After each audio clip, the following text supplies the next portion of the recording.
araw po mga kababayan! Ito po ang Tindig Pinas, ang inyong tinig sa gitna ng ingay ng politika. Huwag kalimutang i-like, i-share at mag-subscribe para sa mas marami pang makabuluhang talakayan.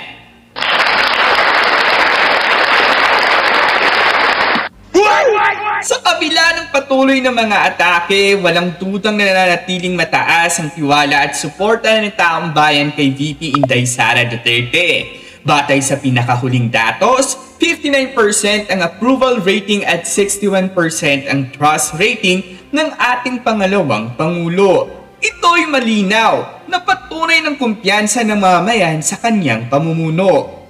Habang ang ilan sa mga aktibong nagtutulak ng impeachment laban sa kanya ay mas mababang approval at trust ratings. Pinipilit pa rin nilang tanggalin sa pwesto ang isang halal na opisyal na malinaw na suportado ng taong bayan. Ang kasalukuyang impeachment complaint ay ika-4 na sa talaan. Ngunit bakit ito ang umabot sa Senado? Ayon sa ating saligang batas nga raw, maaaring magsampa ng isang impeachment complaint kada taon. Ibig sabihin, hindi dapat pinayagan ng ika-4 kung hindi pa naaaksyonan ang una, ikalawa at ikatlo. Ang tanong ngayon, bakit may preferential treatment? Bakit ang ika-4 ang siyang inuuna? Samantala may 3 nauna na dapat bigyang pansin, busisiin, at pa siya kung ito'y dapat tanggapin o ibasura. Mga kababayan, malinaw po, ito ay politika. Ito ay hindi lamang laban kay VP Inday, kundi laban sa boto ng mahigit 2 milyong Pilipino na nagluklok sa kanya sa posisyon. Panahon na upang tayo maging mapanuri at mapagmatsyag. Hindi natin dapat payagan na gamitin ang proseso ng impeachment para lamang sa pansariling interes ng iilan. Para sa mas malalim na talakayan, panoorin ang insert video sa kalagitnaan ng content na ito. I-impeach mo? Samantalang, nandyan naman po yan. Huwag na lang natin silang banggitin dito at magkakaroon pa ng espasyo. Tingnan ho ninyo yung mga nasa likod na nagpapa-impeach kay Vice President Inday Sara Duterte. Higit na mababa yung kanilang approval and trust rating. Samantalang itong tao na 59% ang approval rating at 61% ang trust rating, ito yung kanilang patuloy na tinatarget. VP Inday, 59% ang kanyang approval rating at 61% ang kanyang trust rating. Napakataas po nito. 59, ulitin ko 59% ang approve, 61% ang tiwala kay VP Inday Sara Duterte. Bakit po mahalagang talakayin ito? Sapagkat alam naman ho nating lahat, may nakabinbin na isang huwad na impeachment complaint laban kay VP Inday dyan po sa Senado. At ito ba? Ganitong uri ba ng numero ang ka-impeach na Vice Presidente? 59% ang aprobado, 61% ang tiwala. Kaya makikita natin, ito'y politika lamang. Ito yung lagi kong sinasabi na nanawagan ako saan man ako nagpupunta. Yung mga pumirma dito sa huwad na impeachment complaint laban kay Vice President Inday Sara Duterte, sisantihin nyo na po. Huwag nyo nang pabalakin sa pwesto. At ang prueba, ito ho 59% ang approval rating nung taong gusto nilang alisin sa pwesto. 61% po yung trust rating nung taong gusto nilang alisin sa pwesto.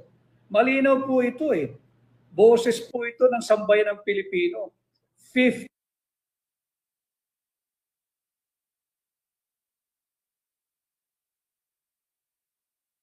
I-impeach mo? Samantalang, nandyan naman po yan. Huwag na lang natin silang banggitin dito at magkakaroon pa ng espasyo. Tingnan ho ninyo yung mga nasa likod na nagpapa-impeach kay Vice President Inday Sara Duterte. Higit na mababa yung kanilang approval and trust rating. Samantalang itong tao na 59% ang approval rating at 61% ang trust rating, ito yung kanilang patuloy na tinatarget. Ito pong numero ni Vice President Inday Sara Duterte, napakataas po nito sa kabila ng patuloy na political persecution na kanyang inaabot. Napakataas po nito sa kabila ng patuloy na panggigiba at paninira sa kanyang pamilya, sa kanyang pagkatao, at kung ano pa ang ibinibintang. Kaya mahalaga yung akin ding paulit-ulit na panawagan sa inyo pong lahat. Let us protect, uphold, and defend our Constitution. And when we protect, uphold, and defend our Constitution, ganun din po ang tanggapan ng pangalawang Pangulo, sapagkat ito po ngayon ang tinatarget ng iilang elitistang kongresista. Ito po yung tinatarget ng iilang burgis na kongresista. Tatandaan po natin, 32 milyon, 32 million Filipinos voted for Vice President Inday Sara Duterte. Tapos iilan lamang ang nais kunin sa kanya ang posisyon ng pangalawang Pangulo, mga elitistang kongresista. Ngayon, nagsalita na po yung mamamayang Pilipino, 59% approve, 61% tiwala, panatag sa liderato ni Vice President Inday Sara Duterte. Kaya mag-isip-isip po tayo, ngayon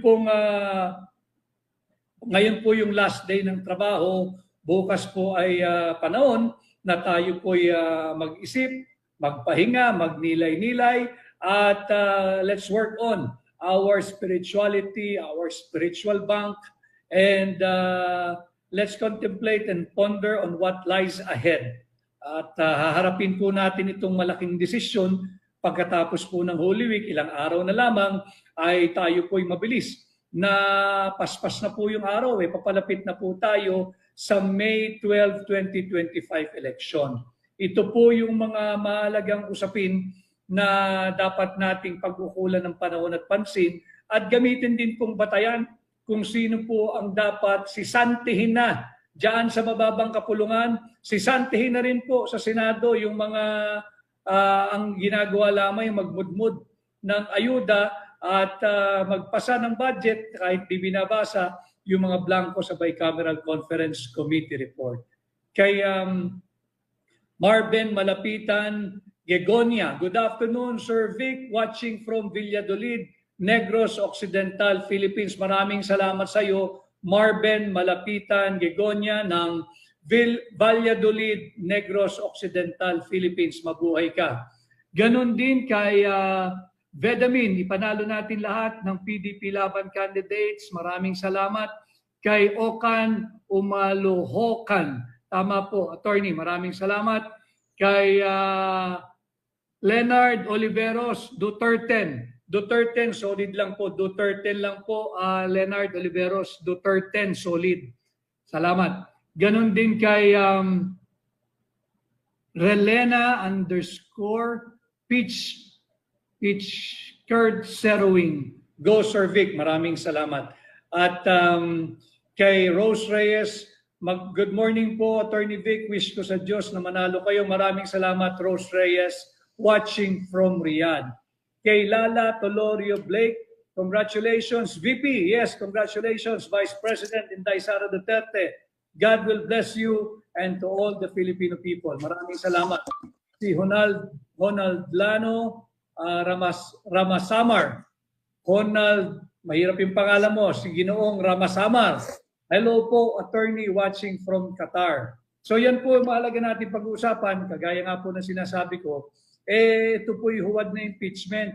Sa pagkatatandaan ho natin, balik tanaw tayo, meron pong naunang 3 impeachment complaint laban kay President Inday Sara Duterte. Yung sumampa po sa Senado, yung pang-apat. Kaya ako sinasabing ito'y unconstitutional, illegal, and invalid. Meron po kasi naunang 3 impeachment complaint, maalala ho ninyo. Tapos ito'y pang-apat lamang. In terms of time, yung sequencing ho ba, anong nangyari doon sa impeachment complaint 1, 2, 3? Bakit yung pang-apat ang umabot sa Senado? Kaya dapat pagdating sa Senado, yung ating mga senador, wag man yung dapat ito ibinasura agad eh. Hindi nabigyan ng pansin at hindi bigyan daan. Sapagkat nahanapin mo lang naman eh. Merong naunang 3 impeachment complaint bago dito sa number 4 impeachment complaint. At maaari ka lamang magsampa at mag-entertain ng isang impeachment complaint meron pong 1 taon cooling off period yan eh. Mula doon sa unang panahon na ipinail yan, sa atak ng araw na yan, hindi po pwedeng mag-file ng panibagong impeachment complaint within 1 year. Ang problema po talaga dito sa very problematic and anomalous impeachment complaint na sumampa sa Senado, pang-apat lamang ho ito eh.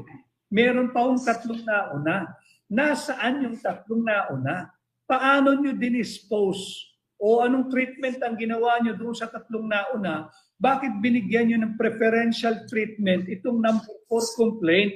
Kinakailangan ho muna kasi dinggin o ibasura o bigyan ng prosesong tama yung 1, 2, 3, yung first 3 impeachment complaint. Hindi pwedeng itago mo lang yung impeachment complaint 1, 2, and 3. Unahin mo yung number 4. Subalit, malinaw nga din po dito, VP Inday Sara, 59% ang approve at 61% ang tiwala. Ito ba ang ini-impeach ninyo? Nasaan na yung mga political opportunists? Nasabi mag-1 million signatures in support of the flawed, invalid, unconstitutional, and illegal impeachment complaint laban kay Vice President Inday Sara Duterte. Nangangarap pa ho siguro sila gamit yung ayuda, yung AKAP, yung AYIX para pirmahan na attendance sheet o nakatanggap. Yung same style po na ginawa nila sa Naunsyaming People's Initiative. Maalala ho ninyo? Wala pa pong wala pang AKAP nun, AYIX pa lang pinamumudmod, pipirma ng attendance at patunay na natanggap yung AYIX, tapos pala yung attendance sheet na pirmado, may pangalan, may address, ilinalakip po doon sa People's Initiative na petisyon na amendahan ng ating konstitusyon. Baka ganun din po ginagawa dito, kaya nananahimik yung mga grupong nagtutulak ng 1 million signature campaign daw para suportahan yung 4th impeachment complaint. Eto na ho eh. Nagsalita na uli ang sambayan ng Pilipino. 59% approve kay Vice President Inday Sara Duterte. 61% tiwala kay Vice President Inday Sara Duterte. Sana ang inyo pong unahin, ang inyo pong atupagin ay yung mga problema ng lipunan. Ano po yan? Kidnapping. Kidnapping. Tigilan na yung political persecution. Nagkakawatak-watak tayo eh. Nagkakawatak-watak tayo. At sa pagkakawatak-watak na yan, at sa political persecution nangyayari, may mga masasamang elementong nagsasamantala. They're taking advantage of the opportunity, nakakita sila ng golden opportunity, naghahasik ng lagim. Laganap po ang kidnapping. At yan din ay dapat nating pinag-uusapan. I wanted to go a bit slower today. Subalit napakarami po kasi ng mga usapin na hindi natin dapat din palagpasin. Ganon din ang aking pagpapahatid ng pakikipagdalamhati sa mga kasapi ng Philippine Federation of Filipino-Chinese Chamber of Commerce and Industry Incorporated, doon sa napaslang nilang miyembro, at sa pamilya din ni Ginoong Ke. Ako po ay nakikiramay, taos puso po at ang aking pakikidalamhati sa inyo. At kaya ko po sinabi na pag-usapan natin yung mga mahalagang usaping panlipunan, kagaya ng kidnapping. Alam mo ninyo, may isang interview, kilala ko rin personal ito, kaibigan ko rito matagal na panahon na. Kasama ko rin po ito, taga Quezon City rin, si Boy Evangelista ng VACC. Meron siyang isang interview kay Binibining Karen Davila, at ang sinabi nga niya, talagang merong surge sa insidente ng kidnapping. Meron. At sinasabi niya, bukod doon sa, tatandaan ninyo balik tanaw tayo. Yung bata, yung kawawang bata na pinutulan ng daliri, yung sinalbahe po yung daliri. Ano pong sabi ng kapulisan at ng DILG dyan? Di ba, produkto raw po yan ng hot pursuit operation.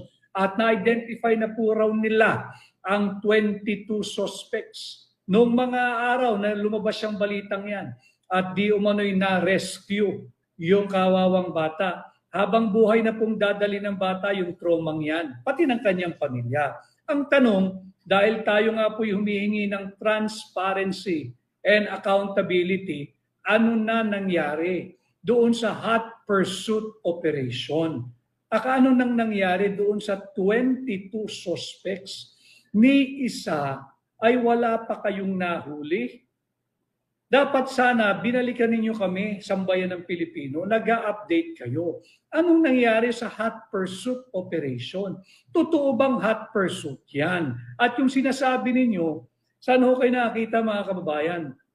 They were able to identify more or less 22 suspects.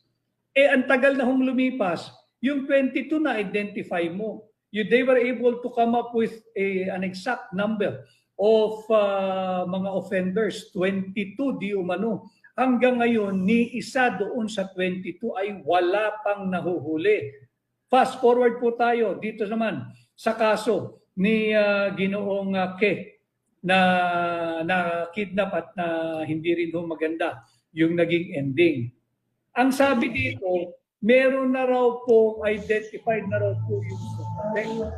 Subalit ang masaklap, ito po ay nabasa ko rin sa isang online na news feed.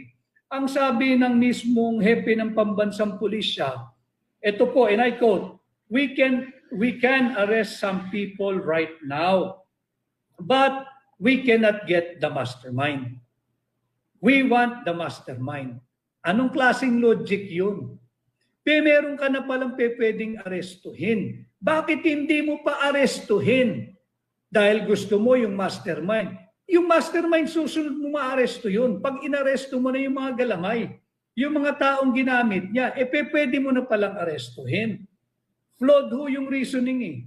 Flawed yung reasoning. It's the same reasoning that this person gave when he was asked about this drug situation in the country. Ang sagot niya, and I quote, many use drugs to extend their working hours.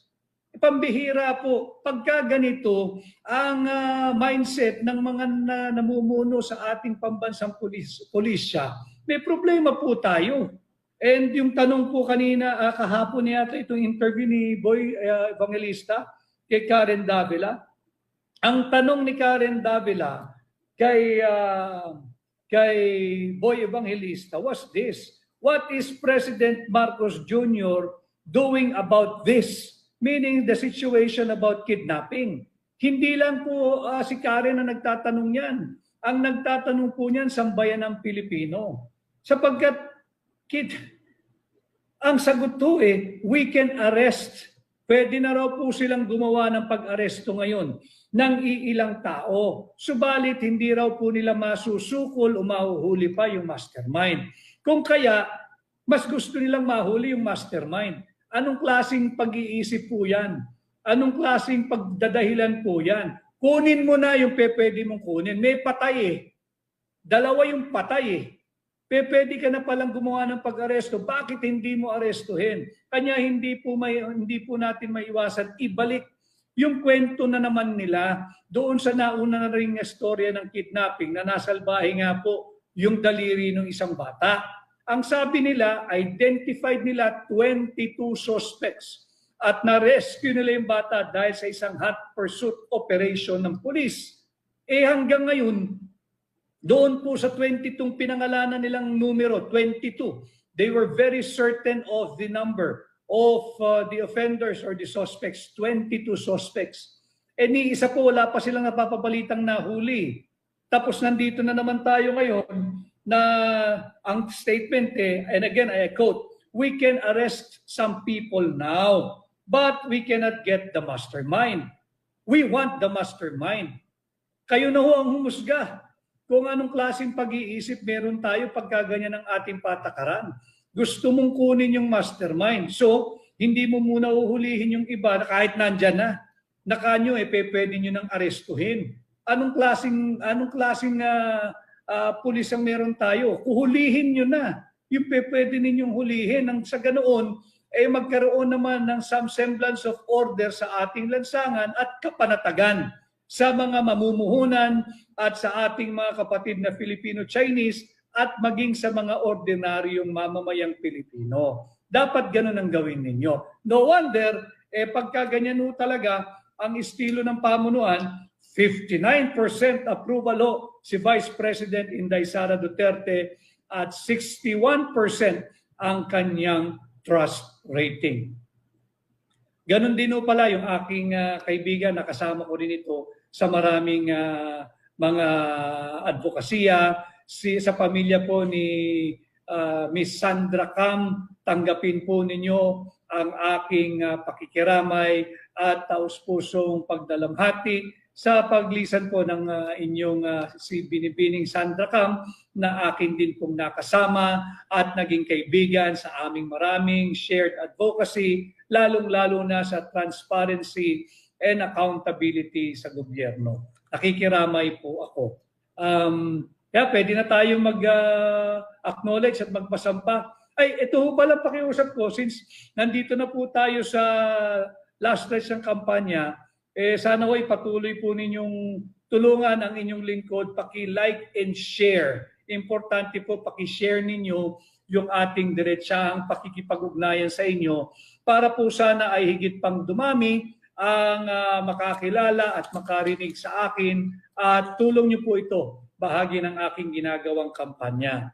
Muli ho, number 56 po tayo sa balota, Attorney Vic Rodriguez, sana po'y matulungan ninyo kung ipangampanya sa inyong pamilya, kaibigan, kaskwela, kasama sa trabaho, kamag-aral, kapitbahay, kaprobinsya at lahat ng Pilipinong kilala ninyo saan man pong panig ng mundo. Sino nagbigay sa'yo ng order? Sir, my order is to serve, the order that I received from the Chief of the Philippine National Police is to serve the warrant and ensure his delivery to the 250th Wing, to the team that will deliver him to The Hague. That it is done by the Interpol. Interpol. Sinong Interpol doon? Sinong Interpol doon? Si Ambassador Lacanilaw? Si kanila o nag-order sa'yo na isakay sa aeroplano? So, Chief PNP, you give the order to have former President Duterte board the plane? Ma'am, I think that from the very beginning, the DOJ's advice was sought on every step of the way. Yes, sir. And we gave the clearance to serve the warrant Yes, sir. of arrest. I am asking them because they are on the ground. Sila ang nag-implement doon. Kaya, Chief PNP, you give the order to sa ADG? The reason you chose him.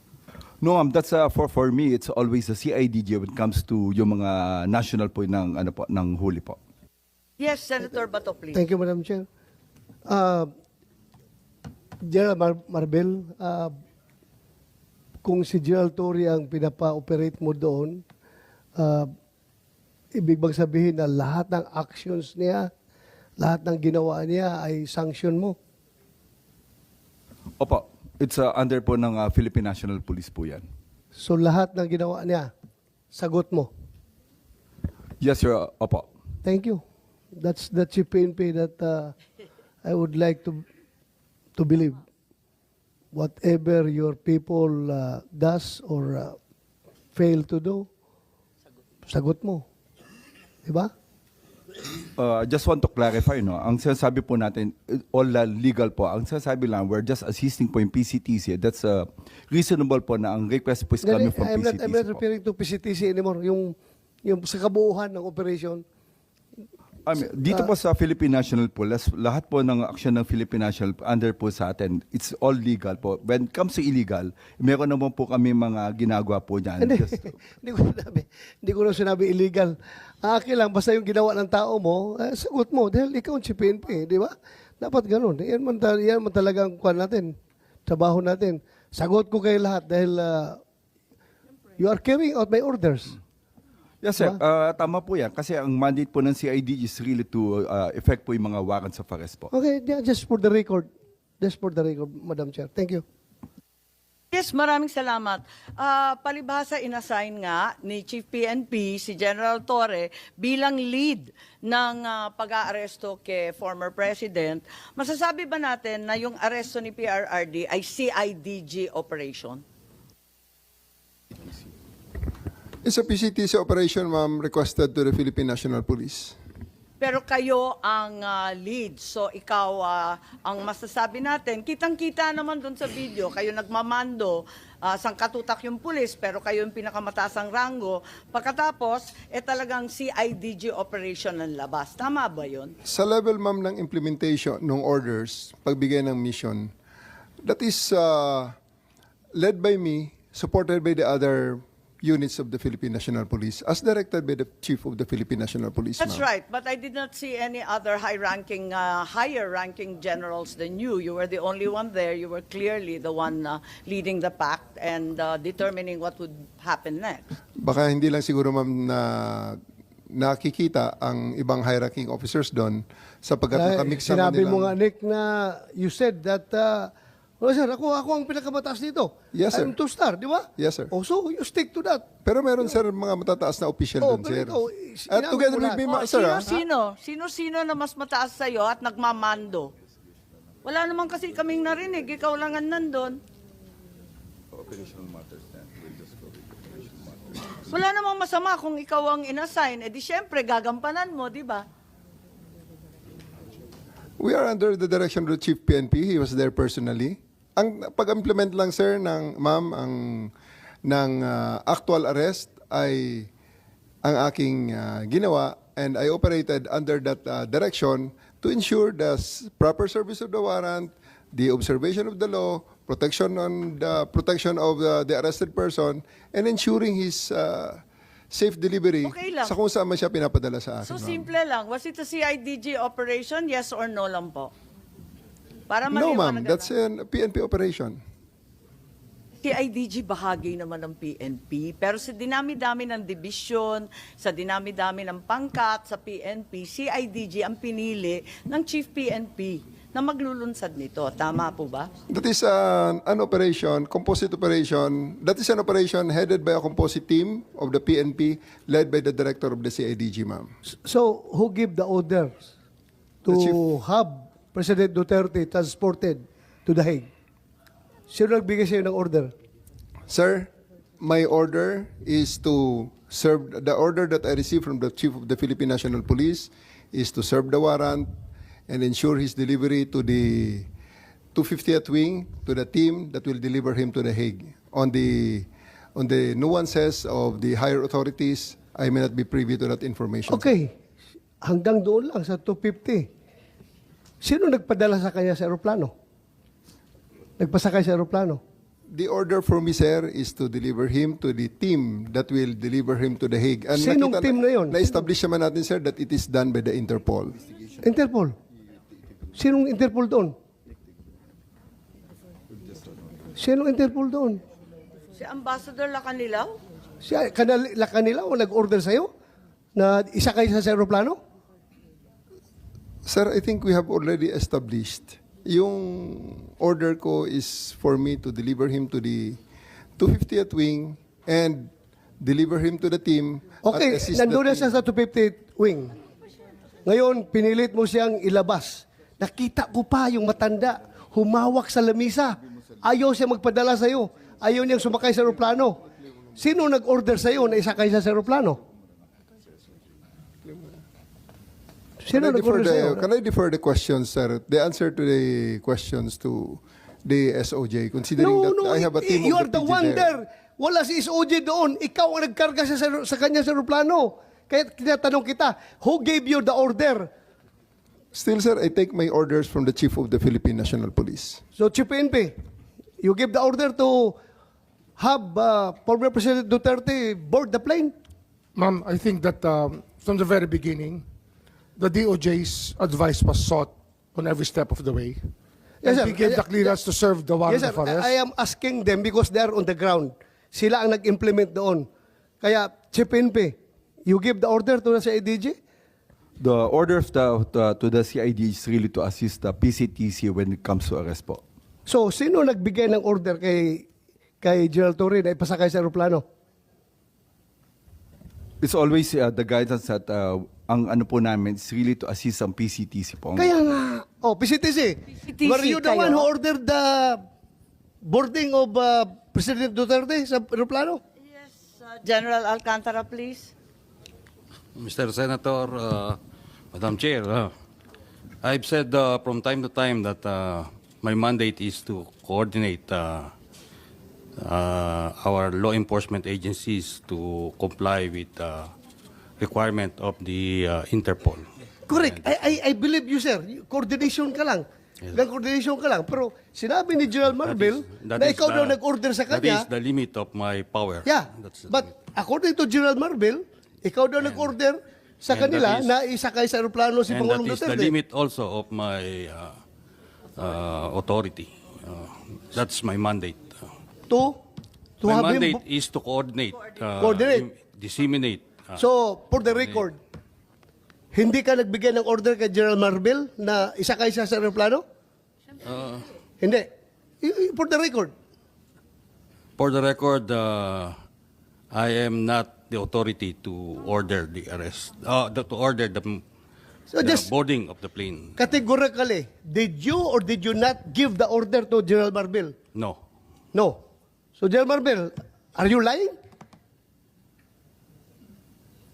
Sir, I'm not lying, but I just want to have the executive privilege po regarding this matter. This Ay, operational matter. nandito na tayo eh. Executive privilege ka dyan. Bakit naging executive privilege? Kanina, bigla? sinabi mo, PCTC ang nagbigay ng order. Ngayon, mag-executive privilege ka. Kung sino-sino na tinuro mo. That's why we didn't want to attend the last hearing because this is what we were expecting, ma'am. We didn't want to be bullied into a No, position. we're not bullying you, sir. Nobody's We're bullying. not I bullying think you, that sir. We're not bullying you, sir. you're trying to make people admit something that they will not admit. And executive No, we're privilege is a trying to valid derive excuse information. not to answer any Secretary question. President Remulla. Duterte is already at The Hague. Tapos na We're ang boxing. asking kung sino nagpadala doon sa kanya. Sino Yun ang nag-order? tanong We're natin. trying to understand every step of As the I said way. earlier, everything was cleared with the DOJ. We are not bullying you, sir. Ha? We want the truth. That's why if we So, try to make a person admit something that should not be admitted, it means that there is something more to it, which is the clearance given by the DOJ was probably the most important part of it, to serve the warrant of arrest and to surrender the person under the law. I'm sorry, Secretary Remulla. I recall that General Torre, nagbigay siya ng interview na sinabi niya, bigyan lang ako ng eroplano. Ako nang bahala dyan. Tama po ba? Yung nabasa ko, na sinabi niyo, ako nang bahala, basta bigyan ako ng eroplano. Nabasa po namin sa media, fake news po ba yun o hindi? Kasi kailangan niyo po talaga siyang ilipad sa daigdig. General Torre, Please panoorin ninyo, nandyan, arrest him, bring him to the Hague, yun lang. Pakita lang. So paano po General binabasa Torre. inyo ni PNP Chief Marbil na how did he say that to you? Na no matter what, we need to fly the former president to the Hague and we need to implement the ICC arrest warrant. Arrest him and bring him to the Hague. Yun lang. Simple as that. Arrest him and bring him to the Hague. Sagot ko lang, sir, bigyan mo ko aeroplano. O di ayos. And then the rest, you planned everything. Matagal na yun eh. Ang plano na yan, matagal na yan. Hindi yan spur of the moment eh. Matagal na yan. And nagkataon lang na talagang yun, the opportunity arose.